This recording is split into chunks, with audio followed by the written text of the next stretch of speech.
What would you do if you had opportunity to speak with someone who has been involved for decades on brewery of land management and protecting beautiful national parks and resorts across the beautiful nation, United States of America, but also be able to do and help on so many different levels through National Park Services and being in such a lead role as a region division chief and helping out to protect and manage, but also influence and make positive changes.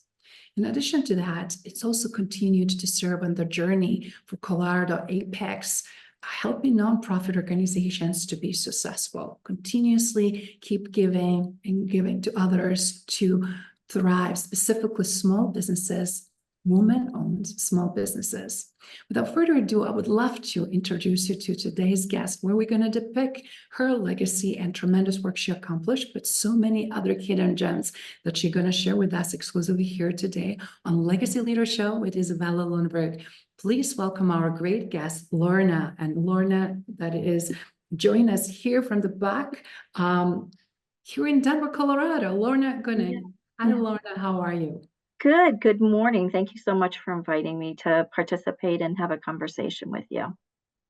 Absolutely. Thank you for being open for the conversation. As we here on Legacy Leader Show love to feature great role models that everybody asks me, who are the great role models, Izabela, who are already living and leading with their legacy and already carved a tremendous legacy, but they're not necessarily always in the spotlight or were known for others to really understand what decades of such a tremendous work carved for you.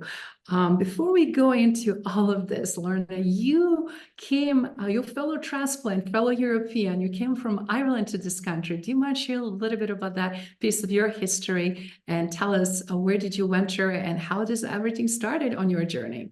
Sure. Thank you so much.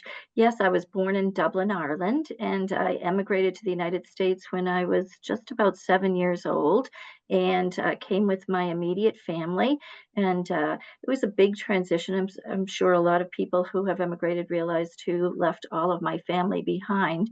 So didn't have a lot of cousins, just had a few, but not a lot of cousins or immediate family. Left my grandparents and things like that behind. But came to the United States, into Boston, the Boston area, suburb of Boston, and didn't go to school right away because we came in March and didn't start school until September. So had some challenges because I missed a little bit of first grade. And so when I first started, I actually did first grade and second grade at the same time, just to kind of catch up. And sometimes kids can be a little mean, to other kids. But I had some wonderful teachers that really, took the time and helped me just catch up, which I did very, very quickly, and had great experience in school, loved learning, loved everything, every challenge that was given to me. I just kind of grabbed that and went from there to high school and then eventually to college at Stonehill College in Massachusetts, where I graduated summa cum laude, and was working at the apartment complex where I lived, and was looking for a job after graduation, had student loans like many kids that graduate, and somebody just came in. They were looking for an apartment, and I really tried to be very kind and help them. They had some challenges when they were moving. Their husband had cancer and they had lost some of their furniture, so I really worked very hard to help them. And kindness, I think, always helps people. The person said, if there's anything I can ever do to help you, you've been so kind to me, let me know. And I said, well, actually, I'm looking for a job. I just graduated from college. And she said, well, I work for an organization called the National Park Service. Let me see what I can do. And a few weeks later, she called and said, I can get you just a temporary job, nothing permanent. And I said, I'll take anything. Somebody opened the door, somebody gave me an opportunity, and I walked right through that door. And I had never really worked in downtown Boston before and take the train and commuter, but I just jumped on that opportunity. And that short temporary job turned into a permanent job, first in human resources, and I did that for about a year and a half, and an opportunity arose to go into another whole different career that I'd never really heard about contracting, federal contracting. So I applied to be just a trainee, a beginning person, and just took to it like a fish to water, just really, really loved it. And in that job, I learned everything, how to do construction contracting, architect engineering, supply, IT. And we also bought a lot of really interesting things. When you work for the National Park Service, you buy everything under the sun. So I bought historic wallpaper for presidents' homes, historic carpet for President Roosevelt's home, did a lot of roof projects, like I was on a slate roof at the top of it on the Commandant's house at the Boston Navy Yard. Did a lot of projects at the Statue of Liberty, loved that. Did projects at Acadia National Park. So, and over the years, just kind of grew until as you mentioned, I became the regional chief of contracting and property management for the region, which went all the way from Maine down to Virginia. And that was a great opportunity. I think I was the youngest division chief at that time. And from there, went to work for the Washington office of the National Park Service, actually. Had an interim step where I managed a software application for about 5,000 users from Maine to Guam. And then became the deputy chief of procurement and chief of procurement eventually for the National Park Service, where we were in charge of all procurement and grants and cooperative agreements for the entire program service-wide. So learned a lot there as well, and had a great experience, and then did that for a total of the Park Service, 29 years with the Park Service, and met wonderful people, saw great leaders and learned from them and watched them very closely. Also saw a couple of poor leaders and said, okay, I'm going to store that. That's something I never want to do when I become a leader. And I remember just setting my heart on, goals that I wanted to have. Even when I was at the very early stages of my career, there were things I wanted to accomplish, and was very happy to do that. Went over to the Bureau of Land Management, where did the same thing. I was the chief of procurement for them in their National Operations Center. And then, as you mentioned, retired and 2 weeks off, and then went to work for the Colorado Apex, where we help businesses in any level of government. I think one of the things that I learned the most, was just the people that I met. And just like somebody gave me that opportunity and I grabbed it and I ran through the door with it. I tried to do that throughout my career. I have tried to open opportunities for women and men. And I'm really happy to say probably the greatest legacy I left is the people that I left that are now in significant positions throughout the government. Probably because I opened the door for them, and they were smart and capable, and they, just like me, they ran through that door, and it's wonderful to sit back and look at the wonderful careers that they're having now because of maybe the opportunity that I offered them. Wow, what an amazing journey, and how impressive is obviously anybody who ever moved, relocated from one school or just from one home to the next, let alone the country, and leaving family behind, and then looking to establish and adopt and adjust, since like that mindset continued through your professional and personal career and growth. But I'm really impressed to hear you were not questioning, can you do it? And where is your confidence? You just fully head on jumped in. And what's so impressive is that everybody watching and listening, these are very highly regulated institutions and have so much complexity around them. In addition to that, they're very usually at that time, and specifically now where you were involving with the federal government and government across the country, very strong male-driven and dominated. How did you deal with all of that, if you don't mind sharing a little bit, and how did you build that strength and resilience to deal with the challenges you've been exposed to? I think I love to learn, as I said, even when I was a child and when I was given the opportunity to get into contracting, I just love to learn that. And you're right, there were times when there were people, many a times men, that kind of tried to bully or challenge. But what I always tried to do was I knew I was doing what was right. I wasn't doing what was convenient or what they wanted. So I really studied and learned the laws and the regulations. And so when I was challenged or bullied by somebody, I would really just say, I'm not making a decision on behalf of an individual, whether it was somebody that was trying to bully me or an employee. I said, I'm always going to put the organization first and what is best for the organization and what is best for the people that I am supporting, the American taxpayer. And so, I think so long as you are doing the right thing.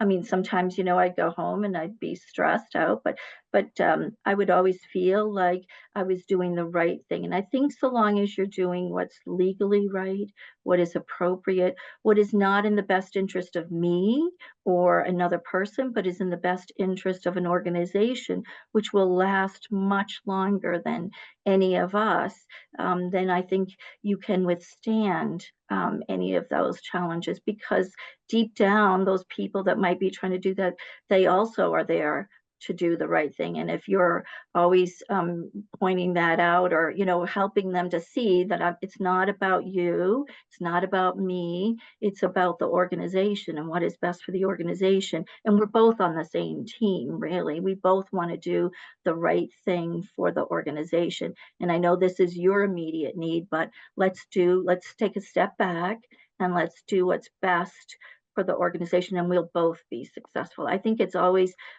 finding success.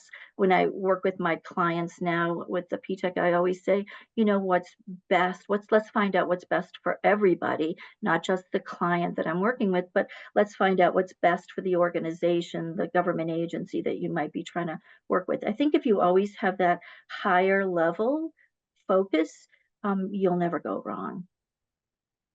I love that. And that really exudes the first time when I met you, professionalism, kindness, compassion, but also extremely well-versed, knowledgeable understanding of such a strong, complex worlds, right? Because obviously it's not just a lot of data and information and laws that constantly changing and updating, but it's truly also navigating what's philosophy that very few people really fully understand, and how important it is in so many ways. It's also privilege and honor, but also how important it is to demonstrate that positivity as well as integrity and strong leadership.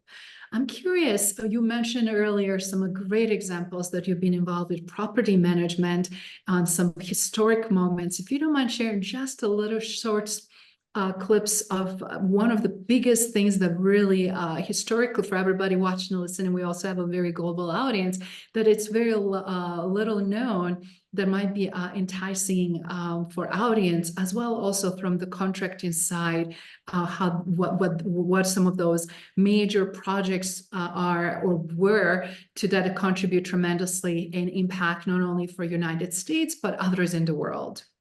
Sure. I've done a lot of different projects, and I have some parks that are truly close to my heart that I love very dearly.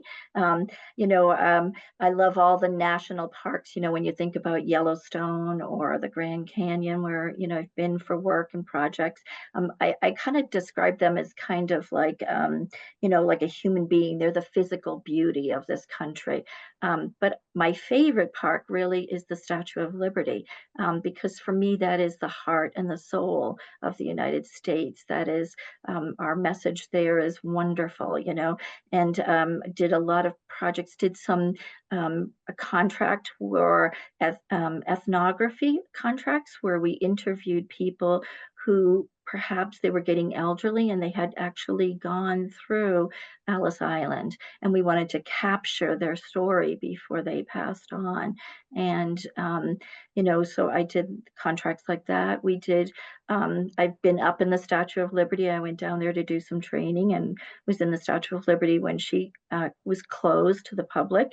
Unfortunately, there was a huge rainstorm, and I didn't realize she moves in the storm. So she was kind of swaying back and forth as I was in her at night.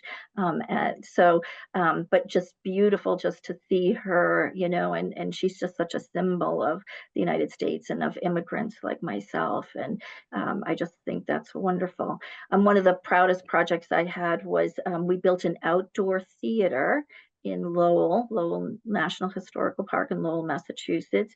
It is called the Boarding House Park Outdoor Theater, close to the Boarding House Park. And that's a wonderful national park if you haven't had an opportunity to go to it. It tells the story of industrialization in the United States. And they have a lot of exhibits about women working there, because when the Industrial Revolution started, a lot of women worked on farms.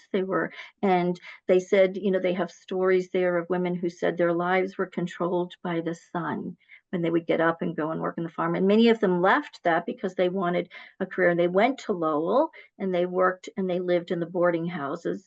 And they tell the story of where their lives went from being controlled by the sun to the bell, where they worked in the factories. And there were a lot of women were hired there. And it's a wonderful park to see that. So when I was in the region, we did a lot of projects at Lowell. We did some video contracts. So when people would come in and they would get that introduction video to the park, the outdoor theater, which was an old parking lot, and we restored it and turned it into just a beautiful outdoor park where people now can go and see concerts. And I worked with the architect engineering firm, a women-owned firm, that designed the project, and then the construction firm. Many times when I was in construction projects, sometimes I was the only woman in the room. So sometimes I had to stand up to, a lot of construction men or construction contractors and say, no, this is not what you're going to do. You have to do it according, to the OSHA regulations or the contract. And sometimes that was a challenge, but, again, strong, having the laws and the regulations to be able to do that helped. But Lowell had a lot of great projects at Lowell. Did projects at the Acadia National Park in Maine, which is a wonderful national park. Has a wonderful carriage path that you can do, and we did a lot of the design services for that. So over the years, worked with the Washington office on designing software, custom design software for the law enforcement rangers throughout all of Interior. So whether it was the National Park Service, the Fish and Wildlife, so that they could share law enforcement data from one bureau to the other. Before that, they couldn't necessarily share that data. And so worked on a project with that, with a lot of law enforcement rangers. Many just became such close friends. The department, IT folks, worked with the undersecretary for law enforcement. So I had a tremendous amount of really interesting jobs, and the National Park Service, the mission of the National Park Service is that we will leave things unimpaired for future generations. So Izabela, your children, your grandchildren, your great-grandchildren should be able to go to those parks and experience them the same way that you're experiencing them today. They call it America's Great Idea. In many other countries, a lot of the national beautiful gardens or beautiful parks were really for the royalty. The kings would build them. But these were really created and protected for us, the American people, and we all own a piece of those. And I'm just so proud to have been a part of that and a part of protecting that for the United States. And a lot of people, they go to the national parks and they meet the rangers and the hats. I did the contract. We did the contract out of our office for those ranger hats and uniforms. But that's wonderful. They do God bless them. They do a great job meeting thousands and thousands, millions of visitors every day. But there's also, thousands of us like myself that people never meet, that are behind the scenes, that are still doing our part to protect these resources for whether they're curatorial pieces, documents, whether it's the land, whether it's the exhibits, whether it's the stories of the people that create, why were they created. We're all behind the scenes really playing our part to help it for the future. Wow, how fascinating and extraordinary that journey it's been for you. And I can just see not only just the tremendous success and pride, but also obviously achievements that, as you mentioned, echoes for generations to come. And a lot of things when people take for granted, right? It's such a beautiful, diverse country with all these different parks and climate and different resorts and national forests and parks. And a lot of times people don't really understand how much it takes to maintain it, to preserve it, but also to make a proper improvements. And then at the same time, we're looking things, where do we, what we pride in ourselves on? And I love what you mentioned about Statue of Liberty. And as an immigrant myself, that resonates so deeply on so many levels.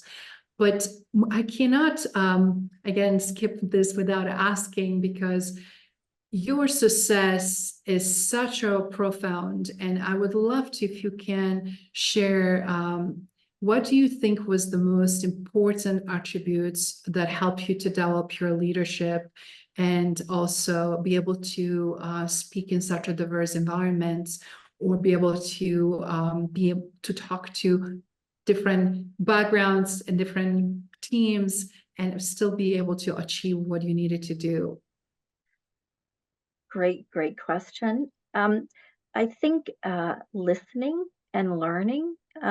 When I first started in contracting, I would do construction projects, and I didn't know construction. I was never in the construction industry. So, I would learn and I would read the specifications, and then I would go talk to the engineers and I would ask them a lot of questions. And I would say, I don't really understand this. Can you help explain this to me? And I'm looking at the drawings and I'm looking at the specifications, and do these agree, or are they? And sometimes I was wrong, and sometimes I would go, I think you're right. I think you might have caught something. Let's go back and correct that. Or whether it was the law enforcement. So I think people, they all come with expertise, and they're very proud of that expertise, whether they're archaeologists or engineers or IT people or architects, museum curators. And so you have an opportunity every time you engage with somebody to learn from them. And I think that's what I tried to do was, and if I was going to serve them and make sure that they got the best contract that they needed to do their mission, to do their jobs, I really had to learn from them what was their job, what were they trying to accomplish. And the more I learned, then the more I became a valuable asset to the organization. And, and so being inquisitive, being willing to learn and ask questions and listen to people. And I think I bring that forward to even today when I work with the Apex. I meet so many wonderful businesses like yours, Izabela, like businesses that are what are called small business innovative research business. My God, they're so fascinating. They're on the cutting edge of new technologies. And sometimes I don't understand because it's way above my head. We're talking extreme science. But again, it's an opportunity to learn, to talk to them. And the more I talk to them, and they're just all so happy to talk about what they're doing because they're excited about their business. And then I can kind of point them in the right direction. Let's talk about how you sell that to the government. Let's talk about how you can express that in a manner that's going to make sense to somebody like me that is not an engineer or a rocket engineer or an expert in that field. And so by my learning and my inquisitiveness, I'm also helping them to market themselves so that they can be successful. So, the same skills, regardless of whether I was on the government side or now on the other side, I think you'll find that a lot of those transferable skills of learning, listening, asking questions, and then I worked with one consultant one time and he said, you probably have the fastest capability of anybody I've ever met that can take a lot of disparate information, connect the dots, and then help somebody to figure out a strategy. And so I use that skill that, thank God, he gave it to me by learning and listening. And then I can put those pieces together very, very quickly and help them find a strategy that will work for them. That is fantastic in so many ways because we're dealing with the more than ever complexities and navigating things correctly. Sometimes really we can make an error or mistake, but also just because of nature of the business, it's just so wonderful to have someone like yourself who not only been there, done that, but also understands, as you said, what's important and how to continue to carve the path and be successful. So if you don't mind, obviously Colorado Apex, it's a great organization and it's nonprofit that is helping small businesses, which I'm super thrilled to be part of it, but also learn from the professionals like yourself and your other colleagues. But if you don't mind sharing for everybody that's also watching and listening that are not aware of federal contracting, do you mind sharing a little bit because obviously federal contracting and federal grants are one of the biggest opportunities for small to all or large businesses. And what do you see not only presently, but also coming in the future based on what you see that is changing and shifting? Yes, thank you. I think, when I first started with the government, a lot of things were done in-house. People would work, they would hire government people, government employees that would do the work. And I think as the government has gotten smaller, even though the deficit might be getting bigger, the actual number of employees have gotten smaller, and the demands have been placed more on those. It's really a requirement. I think almost every federal agency today, even state and local, have to rely on a partnership with the business community in order to be successful. And so I think the more that we can help, that's what the Apexes do. The more that we can help these businesses be ready and available and capable of partnering with the government to be successful, I think is critical.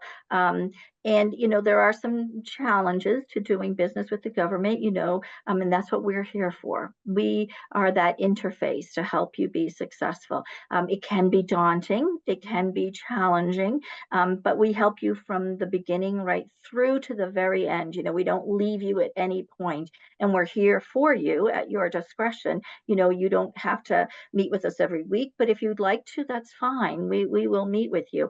But there's the whole registration system. How do you register if you want to do business with the federal government? And I always say the government buys everything, anything. I was at an outreach yesterday with manufacturing businesses, and I said, we sometimes we sit around and we'll say, give me a topic and I'll tell you somebody that buys it. So they buy. There is nothing under the earth that the government somewhere doesn't buy. And so we can always help you find that. So the other piece is, that getting registered. We kind of call it the 4 R's, getting registered. And whether you have a special certification, whether you may be a woman-owned small business, we will help you with that. Or if your company is in a hub zone, an area of high unemployment, we will help you with that. So we help you get all those certifications. Then the second R is that research step. Like I said, the government buys everything. So you don't want to target somebody that's not buying what you're selling. So where do I go? Who do I talk to? Who's really interested in what I'm selling? And that's something that we will help you do. We will help you do that research, find out who's buying it. Who did they buy it from in the past? How much did they pay for it?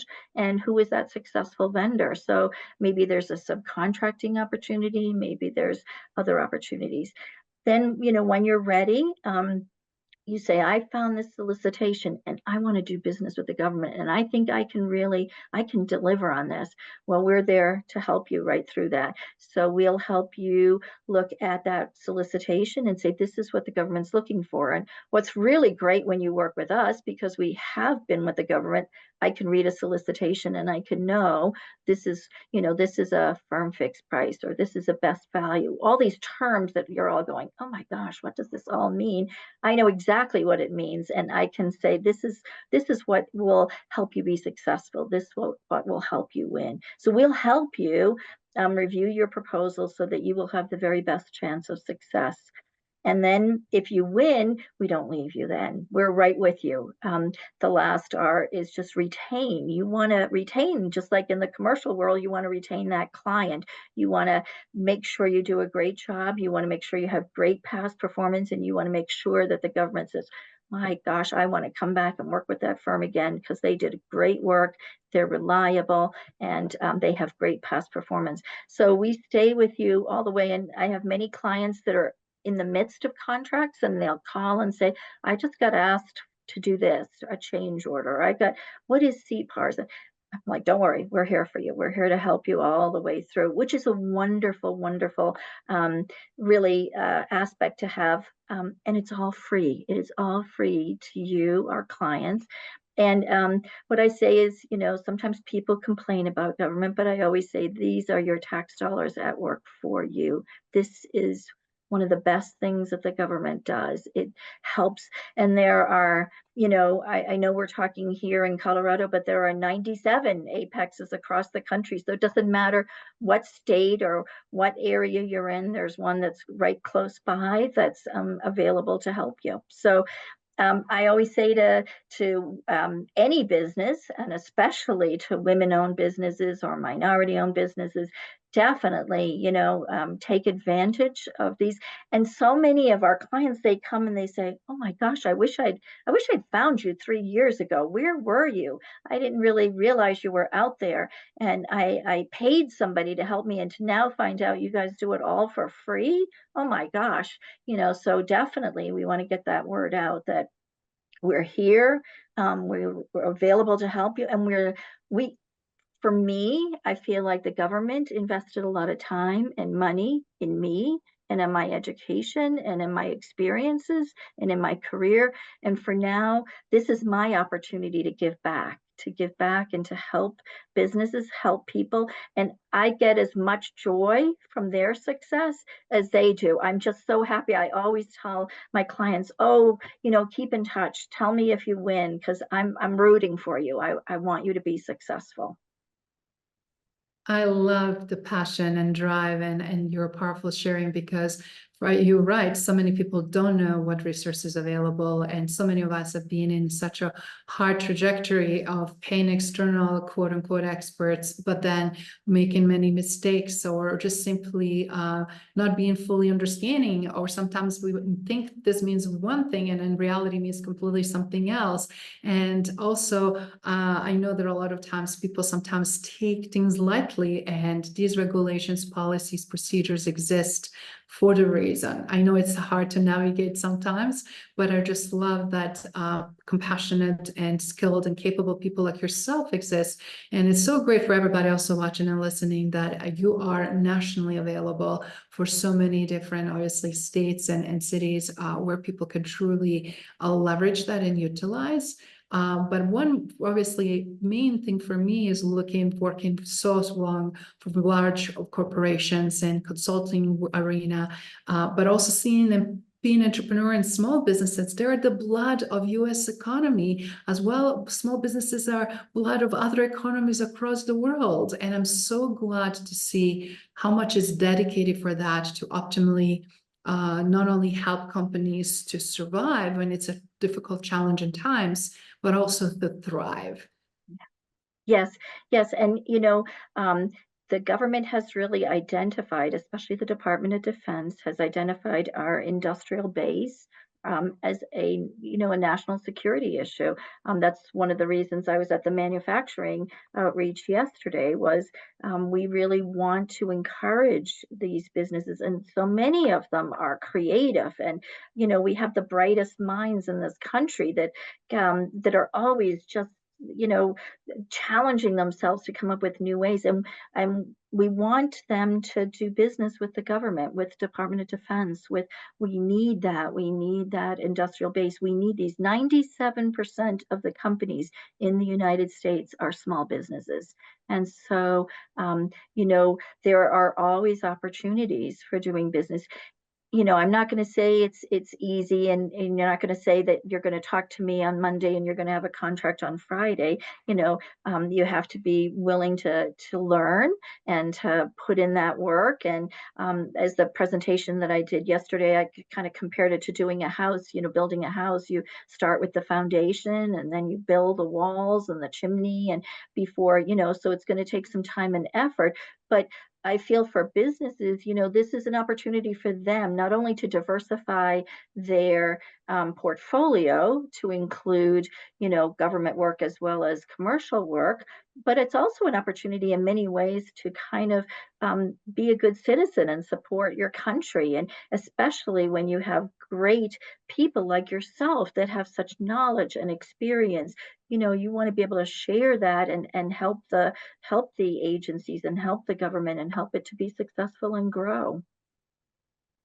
That is wonderful. And again, I can't agree more, specific because we're seeing so much a shifting on global scene. It's also important to continue, as you said, bringing those innovative solutions and supporting our government and longevity of the country and our future for generations to come, but also finding these solutions in the most challenging and complex times. Seems like everybody's trying to pivot either technologically with technological advancement. And when you mentioned, obviously, manufacturing, supply chain, production, the cost, distribution, it's so many variables that are affecting us that we never really seen as much as they're affecting us today, because again, we see so many shifts that are affecting not only US, but obviously other parts of the world as well. With that in mind, Lorna, do you mind sharing? Obviously, you lived so many lives already, how much you accomplished and achieved, and just to be, again, such a strong presence and top-ranking individual and female, and be able to really carve the decades of this work. Seems like you almost, or I would say, accomplished pretty much everything. But I'm curious, what is still in a bucket list, and what would you like to, in this trajectory of your life, to be known for and your legacy to be? So to accomplish, I guess I just get a lot of joy from helping the companies through the Apex. I like to see them be successful. I just do it part-time because I also want to value the time with my family. We realize that time is short, and so also carving out time for my husband and my daughter. My husband and I love to travel because wherever we go in the world, I find people are the same. Everybody wants the same thing. We travel. He has family in Germany. I still have all my family in Ireland. We've been to many, many different countries, and I just love meeting people because you talk to them and they tell you their story, they tell you where they're from, what their children are doing, and things like that. and I find people are always friendly. I was someplace in Germany, and I was with some family, and we were at a picnic, and then people were talking and singing, and then I was like, "How long have you known these people?" I said to they were like, "We don't know them at all." They were just, but people are just so friendly, and people across the world, they all want the same things, really. They want a safe home for their family, food on the table, security, to see their children survive and thrive and grow. Um, and when you meet the different cultures, there's different food, different music, and it's interesting and exciting. And so I love to travel. That's something that I would want to really continue to do, to meet people. Um, Always connect with my family, whether they're here in the United States. My mom is still in Boston area. My mom, my sister, and my brother. We have family in New York, or overseas. Connect with them. Um, I think the legacy that I would want to leave is that I left the world wherever I was, whether I worked or volunteered, or I volunteered at a school. I'm on a school board here in Colorado. That I left it better than I found it, and that the people that I met, that those people really were better off for having met me and known me. That I didn't in any way damage. I'm not a perfect person. I'm sure I made mistakes throughout my life and career, but that in many ways that I made their lives better by my presence, and not worse in any way. So whether it was professional connections, personal connections, that they felt better for having met me and known me. That is wonderful, and I'm sure just for a little, just the time frame that I know you, you accomplished already such a tremendous impact on me and my business, and personally. I can't even imagine for people you work for so long in different capacity, and it's just so wonderful to again see exemplary legacy leadership in action. You live it, you lead with it, and you have so much already to call for that you accomplish and achieve is going to create this amazing ripple effect. And in closing, Lorna, do you mind just sharing for everybody watching and listening that are going through a lot of shifts and changes, any closing remarks to be able to be as strong, as powerful, and impactful as you are? What would you give them as advice? Um, I think be patient. Things when things look bad. There have been days where I've sat in my car and cried. But as they say, this too shall pass. So sometimes, especially in today's world, there are a lot of challenges. But just realize that things will pass, things will get better. Um, but also, have hope. I think humanity as a whole is good. We are good people. There are sometimes people that are hurt out there that do things, but I think overall we are good people. Um, listen as much as you can. Sometimes I have that challenge. My husband is a wonderful listener, and I've learned a lot from him. Listen, learn, ask questions, have confidence in yourself. We all bring something to the table. We all bring a wonderful skill, and it's the diversity of our skills that really make us strong. My husband is very quiet. I'm very talkative.